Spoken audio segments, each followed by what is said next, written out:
We are investors, यशस्वी भव, through which we simplify your finances. जो subject है वो है एक्लिप्स। समटाइम्स कुछ कोई भी लो बनता है, चाहे लाइफ का हो, मार्केट का हो, किसी किसी चीज का हो। ठीक है, तो उसके बाद जो है कुछ उसमें बची नहीं रहती है कि इससे कुछ खराब होगा। उसके बाद कुछ भी चीज होती है तो वो अच्छे के लिए होती है।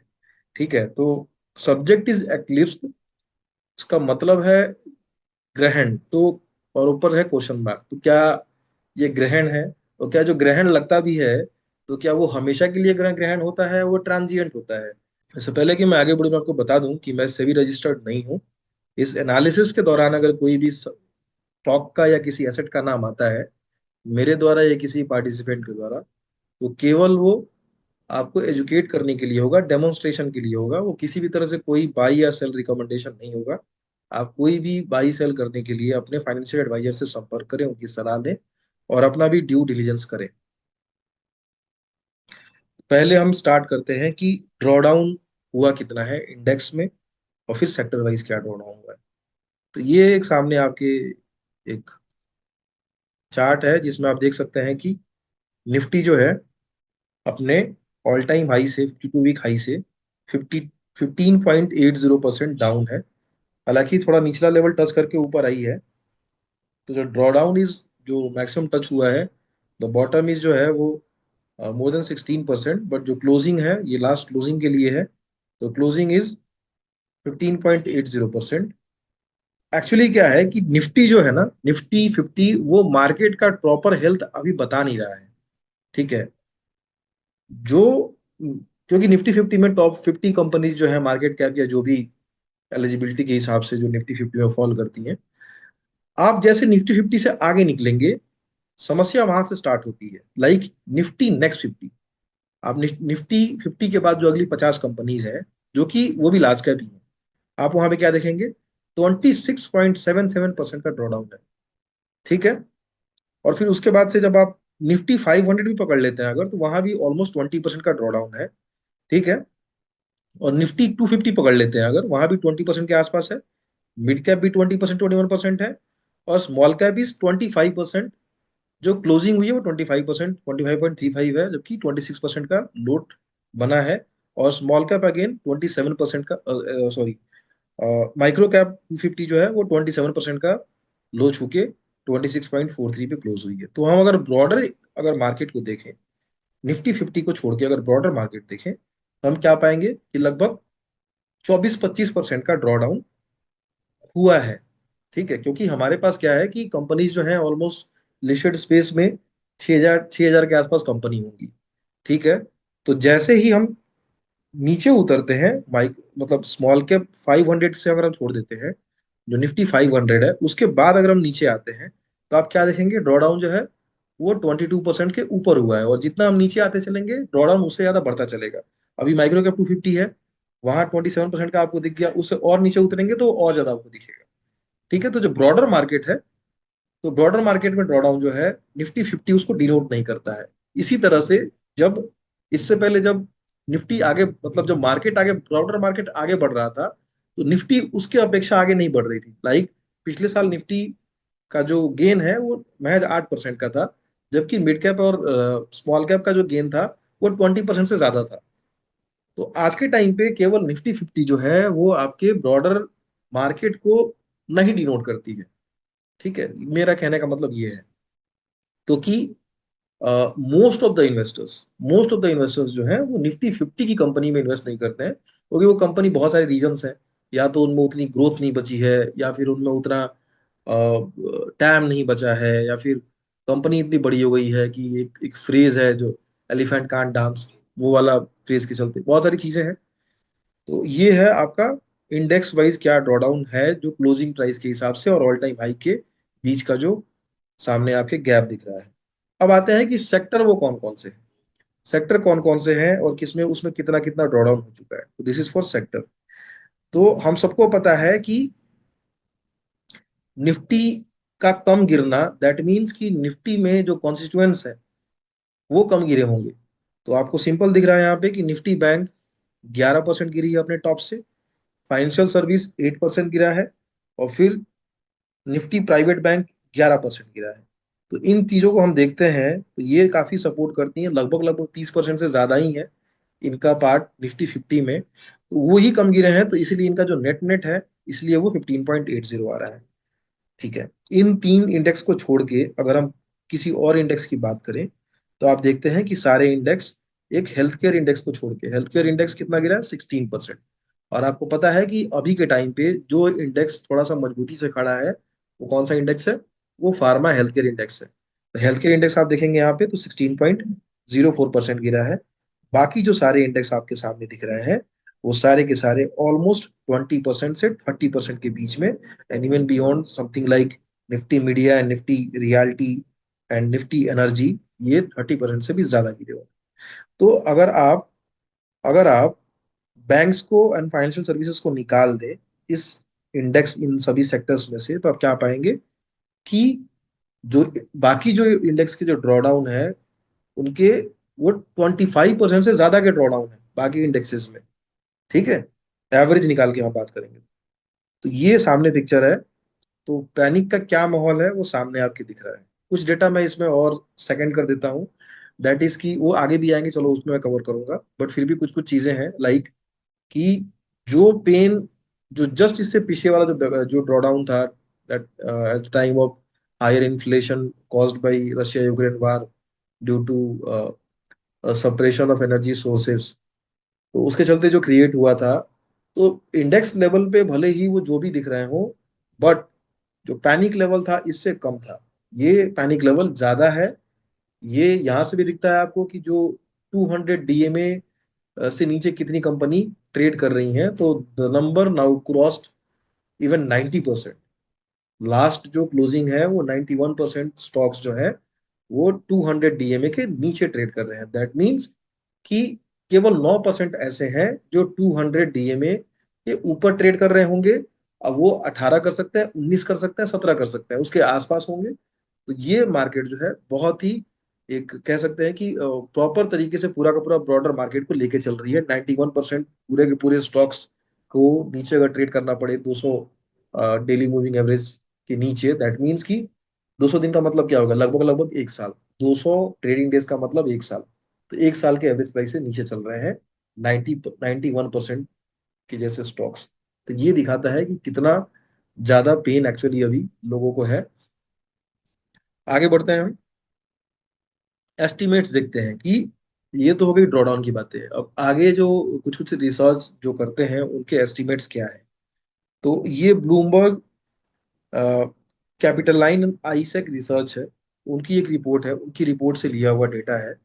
तो इसमें क्या देखने को मिला है कि आप क्या देख रहे हैं यहाँ पे कि निफ्टी, ये 30 सितंबर 24, 30 सितंबर 24 के टाइम पे जो एस्टिमेट किया था, मार्केट ने जो एस्टिमेट किया था किस चीज का?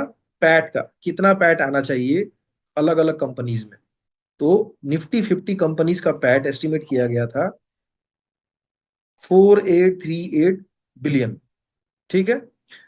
और जो रिजल्ट आए हैं Q3 के, दैट इज दिसंबर 2025 के जो रिजल्ट आए हैं, तो पैट एस्टिमेट पूरे साल के लिए घटाना पड़ा है, और अगले साल के लिए भी पैट एस्टिमेट घटाना पड़ा है। ये FY26 एस्टिमेटेड है, ये FY26 एस्टिमेटेड है। तो 30 सितंबर को जो एक एस्टिमेट ले रखा था, वो Q3 की अर्निंग के बाद उसको थोड़ा डाउनग्रेड करना पड़ा है। ठीक है। यहाँ 4838 से नाउ 4587, और ये 5597 से 5213। तो ये कितने परसेंट घटाना पड़ा है, ये सामने आपके एस्टिमेट लिखा हुआ है। ठीक है। तो हम इसमें क्या देखते हैं कि निफ्टी 50 में -5.2 FY25 की अर्निंग में कम किया गया है, और FY26 की अर्निंग में सिमिलरली वहां से भी कम करना पड़ेगा, तो -6.9। तो सबसे बड़ा ड्रॉडाउन कहाँ दिखता है आपको? Nifty 100, Nifty mid cap 100, mid cap 100 में 8.4% अगले साल FY26 के एस्टिमेट में अर्निंग एस्टिमेट कम किया गया है, ड्यू टू जो भी चीजें हुई हैं इस पूरे साल में और क्वार्टर बाई क्वार्टर उसको देखते हुए। सबसे कम निफ्टी नेक्स्ट 50 में, सबसे ज्यादा निफ्टी मिड कैप 100 में, और स्मॉल कैप में भी अच्छा खासा अर्निंग एस्टिमेट को कम किया गया है। तो ये आपके सामने डेटा है। मैं फिर से रिपीट कर देता हूँ यहाँ पे, ये सितंबर सितंबर खत्म होने के टाइम पे जो एस्टिमेट लगाया था, और जो लास्ट जो Q3 क्वार्टर आया है, दिसंबर क्वार्टर आया है, उसमें जो भी रिजल्ट्स आए हैं, उसमें देखने के बाद क्या लगता है कि सभी कंपनियों की अर्निंग में थोड़ा डाउनग्रेड होने की संभावनाएं दिखती हैं रिजल्ट के बेसिस पे। ठीक है, ये तो हो गया जो हुआ है। आगे इनका एस्टिमेट क्या है वो देखते हैं एक बार। तो ये सामने आपके है। तो अब एस्टिमेट क्या लग रहा है यहाँ पे, निफ्टी 50 का की एस्टिमेट की बात हम करते हैं। निफ्टी 50 का एस्टिमेट क्या आ रहा है, 24 से लेके ये FY24 एक्चुअल है जो हो चुका है, ये FY25 एस्टिमेटेड है, FY25 estimated and FY27 estimated.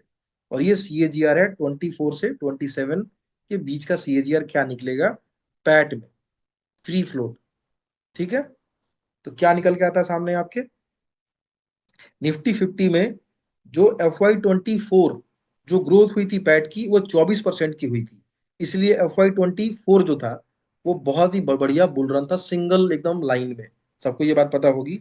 और आप देखिए सामने क्या है, नेक्स्ट 50, निफ्टी नेक्स्ट 50 में 55% का ग्रोथ मिला था, निफ्टी मिड कैप 100 में 35% का, जबकि स्मॉल कैप 100 में 6% का डी ग्रोथ था। ये कब की बात थी, FY24 की। अभी क्या चल रहा है, FY25। तो FY24 हो चुका है एक्चुअल, ये एक साल पहले का डेटा है। FY25 की बात कर रहे हैं। अब एस्टिमेट क्या लग रहा है, एस्टिमेट क्या लग रहा है इस साल का, कि निफ्टी मिड कैप 100 में जो ग्रोथ आएगी अर्निंग की 14% आएगी पूरे साल की, स्मॉल कैप में ग्रोथ रहेगी 24% की, और निफ्टी 50 में ग्रोथ रहेगी केवल 7% की, निफ्टी नेक्स्ट 50 में केवल 4% की। हाइयर ग्रोथ इस साल कहाँ है, इस साल कहाँ है, निफ्टी स्मॉल कैप में। आगे के साल में हम देखते हैं, FY26 में भी एस्टिमेट क्या है, स्मॉल कैप आउट परफॉर्म करेगा बाकी सबको विद मिड कैप 100। ठीक है, और फिर FY27 में भी mid cap and small cap Nifty 50 and next 50 को पैट अर्निंग में फिर से आउट परफॉर्म करेंगे। CAGR निकल के क्या आता है ये इन 4 सालों का, 24 से लेकर 27 तक, निफ्टी मिड कैप 100 20% से अर्निंग ग्रोथ है, स्मॉल कैप 100 का 23% से अर्निंग ग्रोथ है, वेयर एज निफ्टी 50 और निफ्टी नेक्स्ट 50 का 11% और 13% से पैट ग्रोथ है। दैट मीन्स कि अर्निंग के लेवल पे at least mid cap and small cap इस साल भी अच्छा कर रहे हैं, अगले साल और उसके अगले साल भी अच्छा करने की उनकी संभावनाएं हैं। वैल्यूएशंस उसी के हिसाब से रहती है इंडेक्स की। हमने पढ़ा है पहले ही कि जो जो इंडेक्स का वैल्यूएशन होता है उसकी ग्रोथ के हिसाब से होना चाहिए। हालांकि हमने पिछले सेशंस में क्या देखा है कि निफ्टी मिड कैप का वैल्यूएशन स्पाइट ऑफ इतना स्टीप करेक्शन के बाद भी उनके एवरेज से ज्यादा था, मीडियन से उनके ज्यादा था, जबकि स्मॉल कैप इंडेक्स अभी अपने मीडियन के नीचे आ चुका था, और निफ्टी 50 नेक्स्ट 50 बाकी सारे इंडेक्स तो नीचे थे ही। ठीक है, आगे चलते हैं। ये उन्हीं के रिपोर्ट का एक्सटेंशन है। यहाँ देखिए हम देखते हैं ये निफ्टी 50 की कंपनीज है। ठीक है, ये 100% है, नीचे तीनों फिगर जो 100% है। ये जो आप सामने फिगर देख रहे हैं फ्रेगमेंट में, वो क्या है, कौन कौन सी कंपनी का कितना कितना कंट्रीब्यूशन है कौन कौन से इंडेक्स में। एग्जांपल के तौर पे निफ्टी 50 में इंडस्ट्रियल्स का कंट्रीब्यूशन है 6.39, और निफ्टी 50 में फाइनेंशियल सर्विसेज का कंट्रीब्यूशन है 4.99, प्राइवेट बैंक का कंट्रीब्यूशन है 26.55।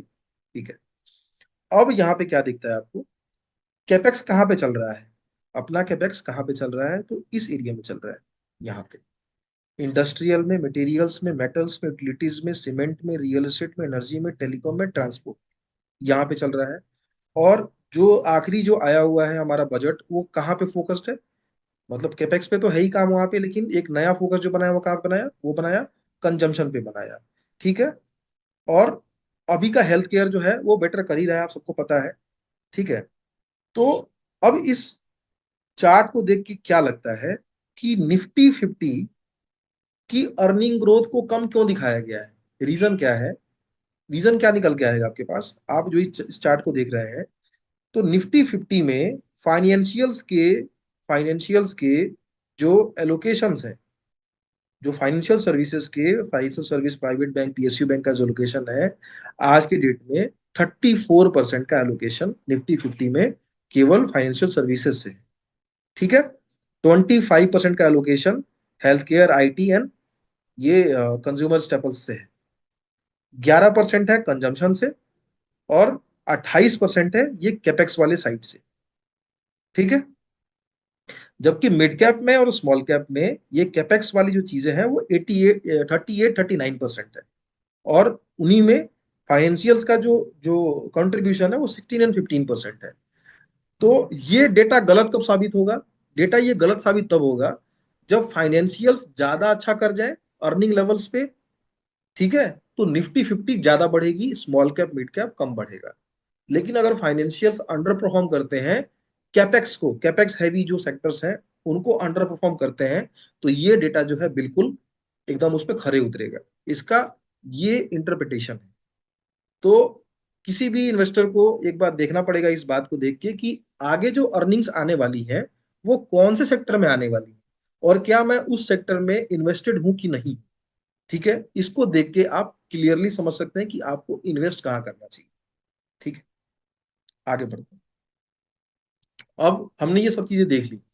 अब आगे के सेगमेंट में हम क्या देखेंगे कि हमने बहुत सारी कंपनीज का डिस्कशन कर रखा है, उसमें कुछ कैपेक्स वाली भी हैं, कुछ उसमें मतलब जो ऊपर के जो कैपेक्स वाली जो चीजें थी हमने जो देखा, जो कैपेक्स हैवी जो, अब मैं इसको स्लाइड को फिर से दिखा देता हूँ, उनका इंटरप्रिटेशन भी सेम है।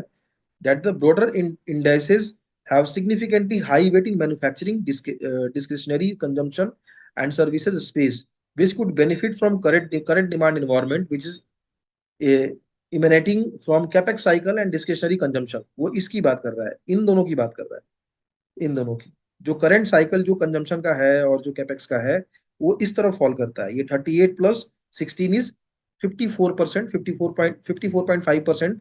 ठीक है। इस तरफ जो है गवर्नमेंट फोकस इस तरफ है यहाँ पे। निफ्टी 50 में इसका कंट्रीब्यूशन कितना है? That is 37%, 38%। Whereas mid cap space में 58% और स्मॉल कैप स्पेस में 54 55%। अब इसको अलग अलग वैल्यूएशन के हिसाब से देखना पड़ेगा कि आप ज्यादा कंफर्टेबल कहाँ पे रहें। ठीक है। यही बात वो कहना चाह रहा है कि जो ब्रॉडर इंडेक्स है, ब्रॉडर इंडेक्स का मतलब क्या हुआ? Nifty 100 and Nifty mid cap, small cap and mid cap. तो यहाँ पे कैपेक्स एंड डिस्क्रिशनरी कंजम्पशन की बात चल रही है। तो वही चीज कह रहा है कि ये बेनिफिट हो सकते हैं अगले कैपेक्स और कंजम्पशन साइकिल से।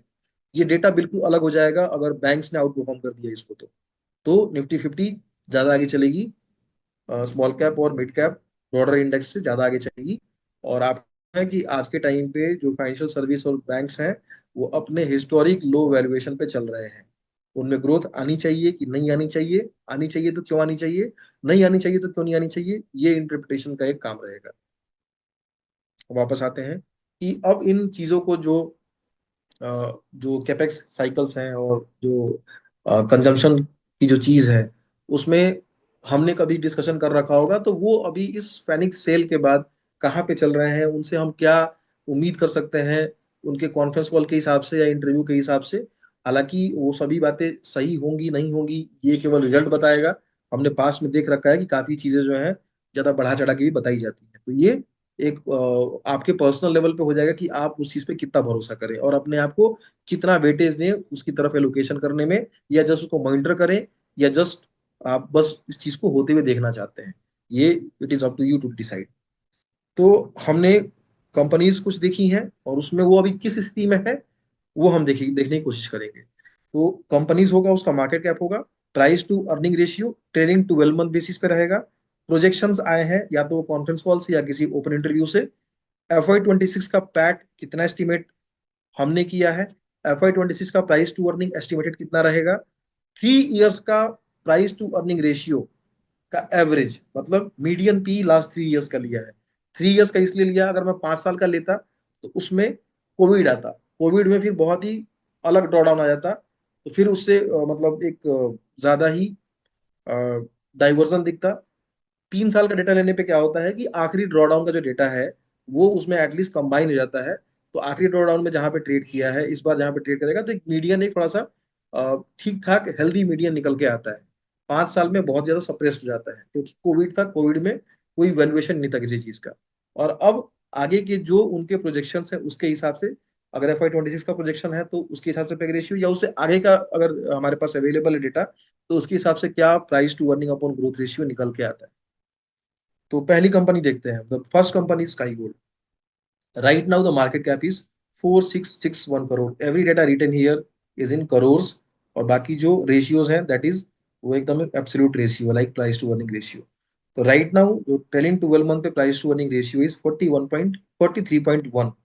प्रोजेक्शंस जो है इनके कॉन्फ्रेंस कॉल से है 5700 एंड 7200 करोड़ रेवेन्यू है FY26 and FY27 consecutively, with 3 to 5 से 4.0% नेट प्रॉफिट मार्जिन के साथ।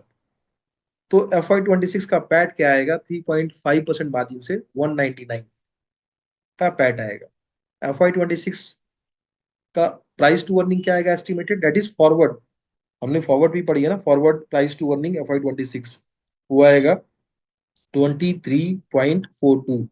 3 साल का average price to earning ratio इसका क्या रहा है, 37.2। और FY27 का हमारे पास डेटा है, price to earning upon growth निकालेंगे, that is PEG ratio, that comes 0.95। ठीक है, नेक्स्ट चलते हैं, that is transformer and rectifier India limited. तो मार्केट कैप है 11,573 crore, price to earning trailing 12 month 72.3, 3.5 billion revenue in FY26, $1 billion revenue in next 3 to 4 years with margin 17%, 17 to 18 बोला था। Net profit margin 10% से ऊपर रखने की इनकी उम्मीद है। हमने नेट प्रॉफिट मार्जिन से इनका पैट कैलकुलेट किया है। FY26 का PAT 350, price to earning 33.06 FY26 level पे। FY26 की हम बात इसलिए कर रहे हैं कि अभी जो भी आदमी अपने आप को इस मार्केट को प्लेस करना चाहेगा, please do not Gamble anything for 3 months और 6 मंथ। कम से कम अपने आप को 1 साल दीजिए।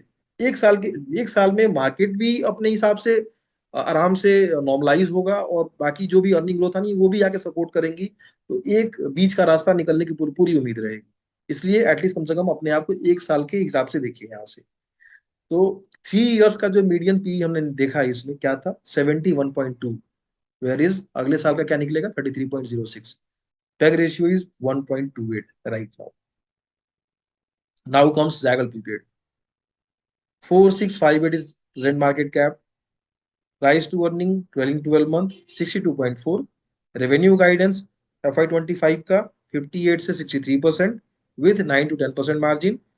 5 acquisition in pipeline, targeting 15 to 16% margin in next 3 to 4 years. Next year का पैट 145, अगले पैट पे पी 32.12, 3 इयर्स का मीडियन पी इज 89.6 और PEG ratio is 0.89। Coming to EFCIL 2319 is market cap right now, trailing 12 month P is 21.1। Revenue 50% से increase करेंगे इस साल, और पैट डबल करेंगे पिछले साल की तुलना में। अगले साल का पैट जो हमने एस्टिमेट किया है इनके कमेंट्री को देखते हुए और सेक्टर में जो भी चल रहा है उसको देखते हुए, दैट इज 170। नेक्स्ट ईयर का पी आएगा सेम मार्केट कैप पे 13.64, एवरेज 3 साल का 46.2, PEG ratio 0.65। Kamat hotels market cap 789, price to earning 22, overachieve करेगा 100 करोड़ के EBITDA को आखिरी कॉन कॉल के हिसाब से। बैलेंस शीट को काफी स्ट्रेंथ किया है, और अगली बहुत सारी ओपनिंग्स होने वाली है। अगले साल का पैट 100 करोड़ हो सकता है। पी आएगा 7.89, 3 साल का एवरेज पी जो रहा है इनका 18 रहा है। पैग रेशियो आता है 0.18। Kilburn engineering 1916 crore market cap, 37.7 last 12 months का price to earning ratio. Projections इस साल के 450 से 500 करोड़, और FY26 का 650 से 700 करोड़। पैट हो सकता है 105 करोड़ का। अगले साल का प्राइस टू अर्निंग निकल के आएगा 18.24, 3 इयर्स का average 28.8, price to earning upon growth 0.81। ये ऑब्सक्योर्ड का मतलब क्या है, कि क्या ये खत्म हो गए, ये क्वेश्चन मार्क है, आपको ये सोचना पड़ेगा।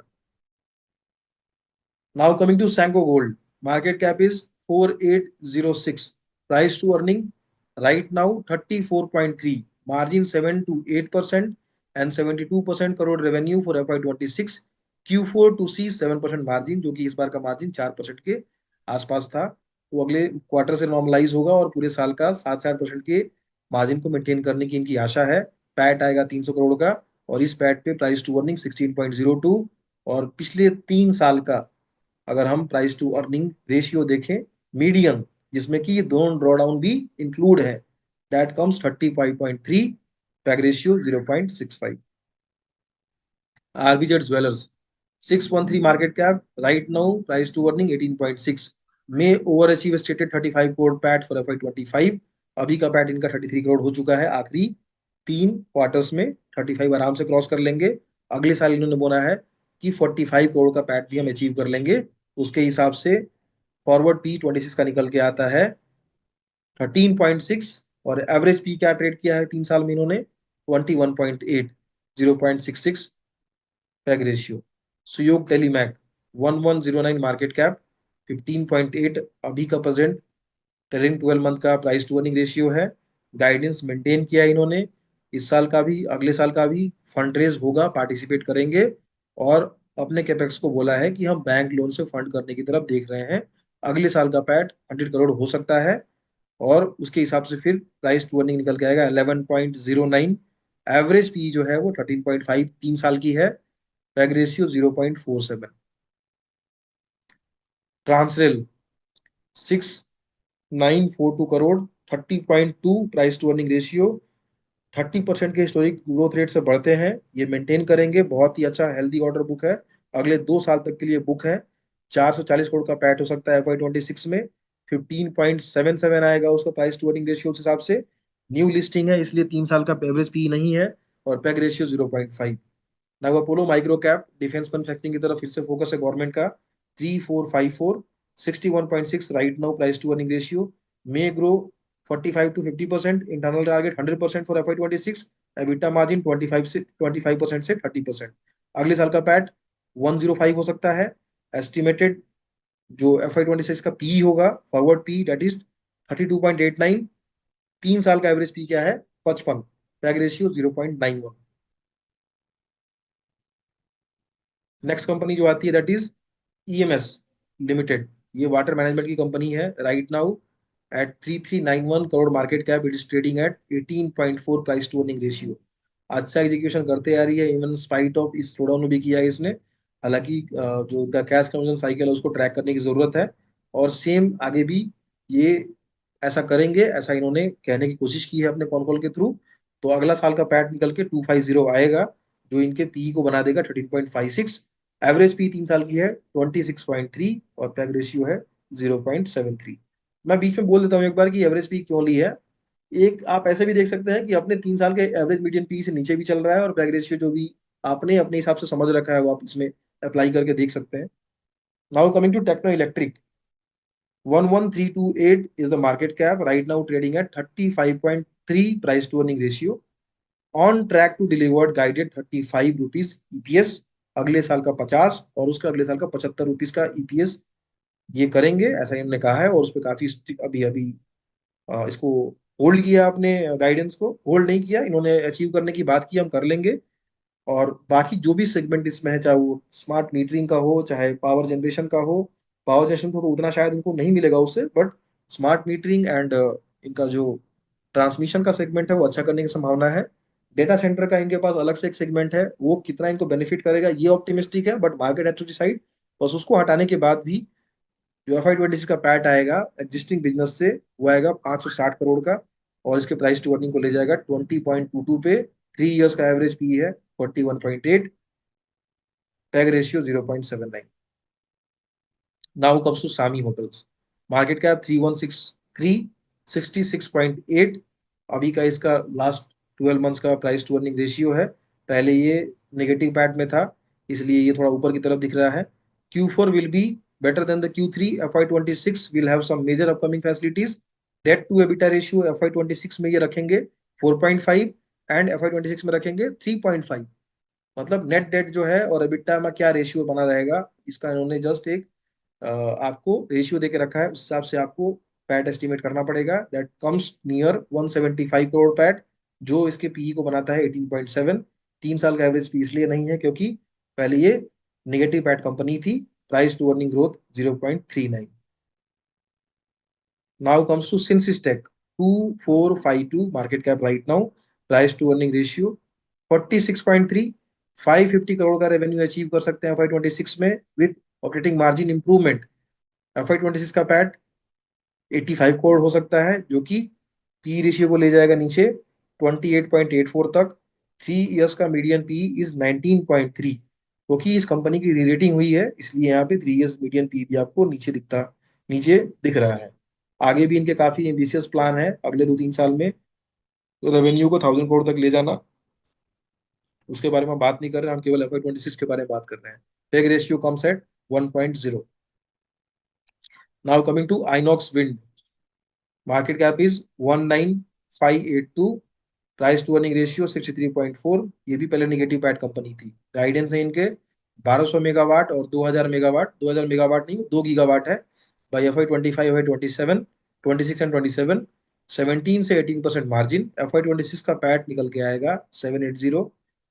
प्राइस टू अर्निंग रेशियो होगा 25.1 का। यहाँ पे नहीं है available 3 years median P, because negative PAT company थी पहले। PEG ratio 0.9। Deep industry 2776, 17.9 right now price to earning ratio.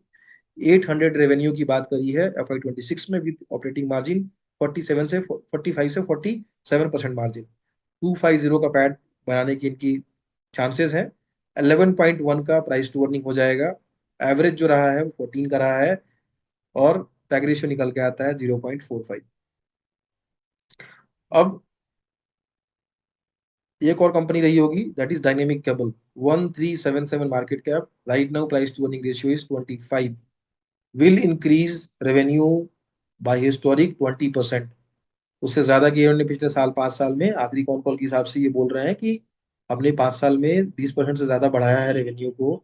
हम ऐसा अगले 5 साल भी क्यों नहीं कर पाएंगे, ऐसी कोई संभावना हमें नहीं लगती है। तो if I take that in account, तो PAT comes at 75 crore. That will make the price to earning ratio estimated FY26 18.36। 3 years का मीडियन पी है 26.6। Price to earning upon growth is 0.89। ये जो भी बताए हमने आपको, वो सारे उसी जो कैपेक्स है, मैन्युफैक्चरिंग है, कंजम्पशन है, कंज्यूमर डिस्क्रिशनरी है, अ, इन पे ही बेस्ड चीजें हैं, जहाँ पे फोकस है अभी के टाइम पे कंजम्पशन प्लस जहाँ पे कैपेक्स चल रहा है उन चीजों पे। तो ये चीजें क्या खत्म हो गई हैं? ठीक है, क्या ये कंपनी अच्छी है कि अच्छी नहीं है, और पहले क्या परफॉर्म किया है, क्या जो उनके प्राइस में जो करेक्शन है, ड्रॉडाउन है, वो उनकी गलतियों की वजह से है या मार्केट ने ऐसा कर रखा है? ये that you should think independently and take your decision. Market का क्या बिहेवियर रहता है वो हम इस चार्ट को देख के समझ सकते हैं। ये एक पेंडुलम की तरह है, जो मैंने पहले भी आपको बताया है।